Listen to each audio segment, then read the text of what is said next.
Hello friends, welcome to cooking studio. आज के आमी पेटिस बानिए देखाबो और टेस्ट एकेबारे बाइरेर जे कोनो फास्ट फूड बा कनफेक्शनारि दोकाने जेरकम मुचमुचा मजार पेटिस पाওয়া যায় ठीक सेरकम।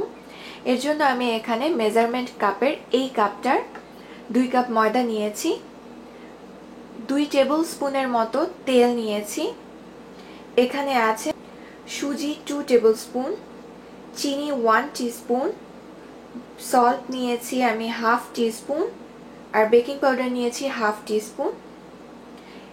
এছাড়া এখানে আমি 3 টেবিল চামচ বাটার, 3 টেবিল চামচ ঘি, 3 টেবিল চামচ তেল সেটা রেখেছি বাটির মধ্যে।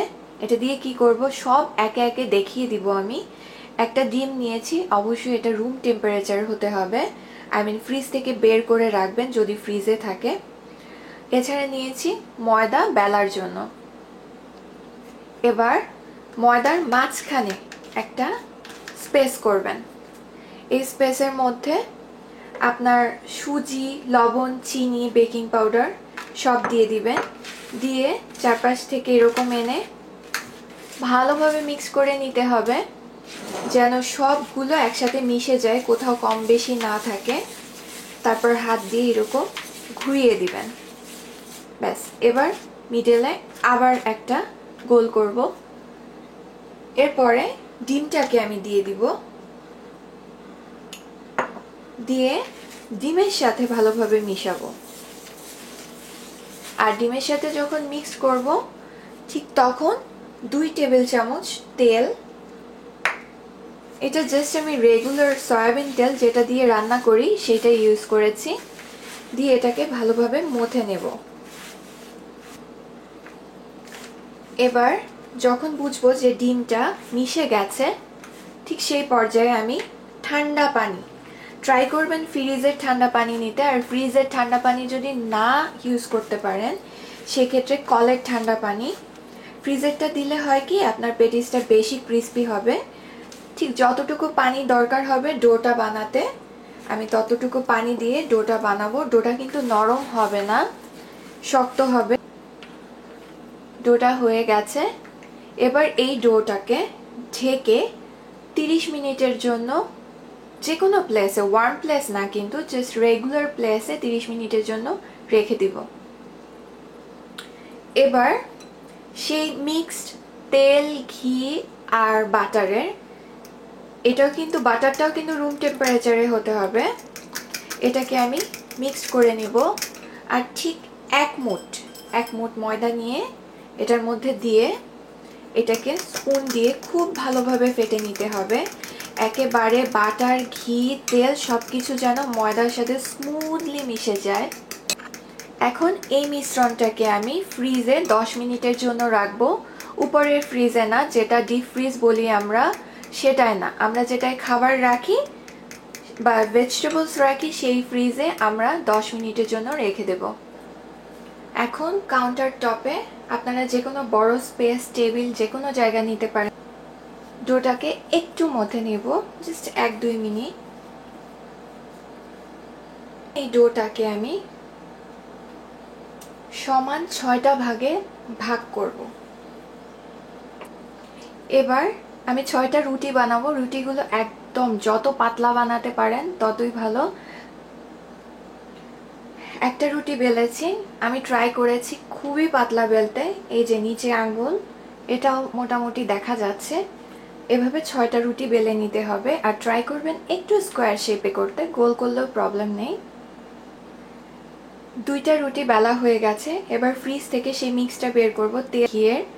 এবার একটা ব্রাশের সাহায্যে, দেখতেই পাচ্ছেন কেমন জমাট হয়ে গেছে, ব্রাশ দিয়ে একটা রুটির উপরে একদম চারদিকে খুব ভালোভাবে ছড়িয়ে দিতে হবে।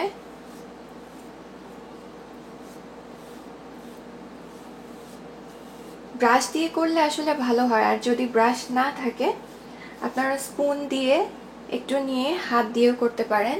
এবার এর উপরে ময়দা ছিটিয়ে দিব। ময়দা ছিটানোর কারণ কি জানেন? যখন উপরে আরেকটা রুটি দেব, পরে যখন এটা বেক করা হবে এই ময়দার কারণে প্রত্যেকটা লেয়ার আলাদা আলাদা হয়ে যাবে।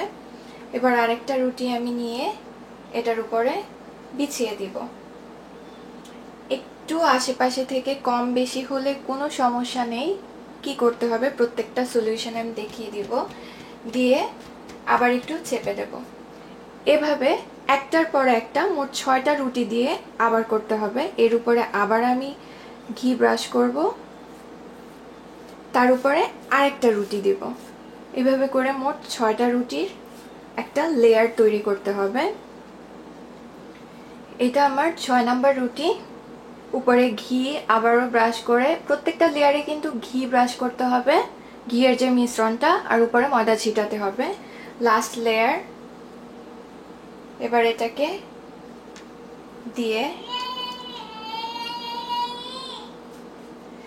এখন লাস্ট লেয়ারের উপরে কিন্তু আবার ঘিটি দিবেন না।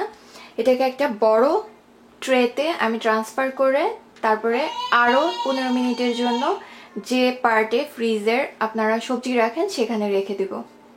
15 মিনিট পরে ফ্রিজ থেকে বের করেছি। এবার এটাকে আরেকটু বেলে পাতলা করে নিব। খুব হালকা হাতে বেলবেন, খুব বেশি কিন্তু বেলিনি, একটু বেলেছি জাস্ট থিকনেসটা একটু কমানোর জন্য। এই যে দেখেন, 1/2 ইঞ্চির মতো থেকে নাইফ দিয়ে কেটে একটু সোজা করে নিব।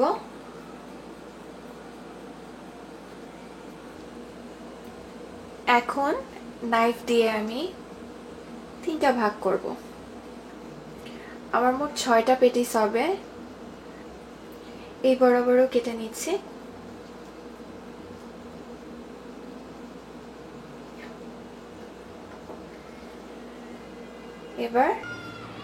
এবার এক পিস নিয়ে পুরটাকে এরকম করে বিছিয়ে নিতে হবে। তারপরে এই পার্ট উঠিয়ে এখানে লাগিয়ে দিতে হবে। এবার আরেকটা শেপ দেখে এরকম নিয়ে, যেটা স্কোয়ার শেপ বানাতে চাচ্ছি, জাস্ট এরকম ফোল্ড করে দিলেই হয়ে যাবে। এবার আরেকটা ডিজাইন দেখাই।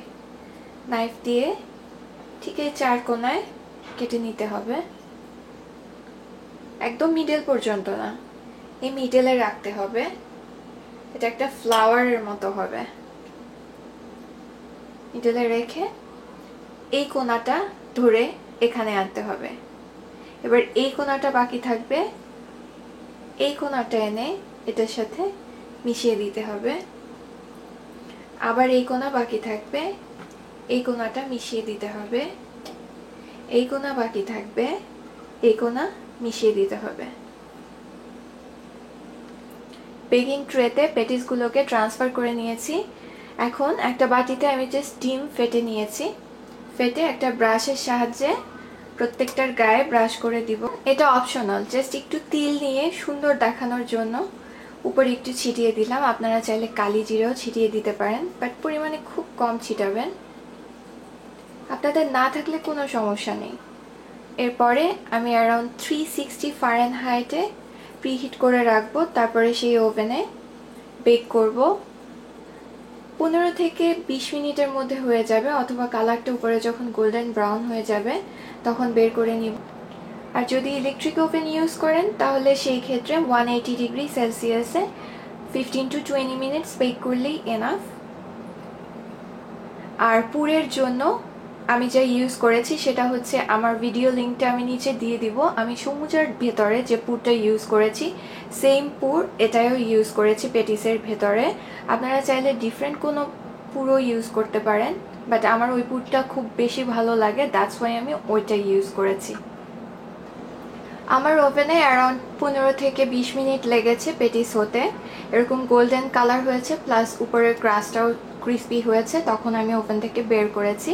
এখন এটাকে সার্ভিং ডিশে সার্ভ করব। পেটিসগুলো দেখতে যেমন সুন্দর হয়েছে, খেতেও খুবই মজা। বাইরে খুবই ক্রিস্পি একটা পার্ট, আর ভেতরে বাসায় বানালে যা হয় পুর ইচ্ছে মতো দেওয়া যায়। আমি একটা আপনাদেরকে দেখাচ্ছি। এই যে দেখেন, প্রত্যেকটা লেয়ার বোঝা যাচ্ছে। এই রেসিপি ফলো করে বানান, বাসার সবাই ভালো লাগবে আর কখনোই নিরাশ হবেন না। এই যে দেখেন কত মুচমুচ একটা শব্দ, হয়তো খেয়াল করলে শুনতে পাবেন। থ্যাংক ইউ এতক্ষণ সাথে থাকার জন্যে। আর আমার রেসিপিস ভালো লাগলে অবশ্যই সাবস্ক্রাইব করুন।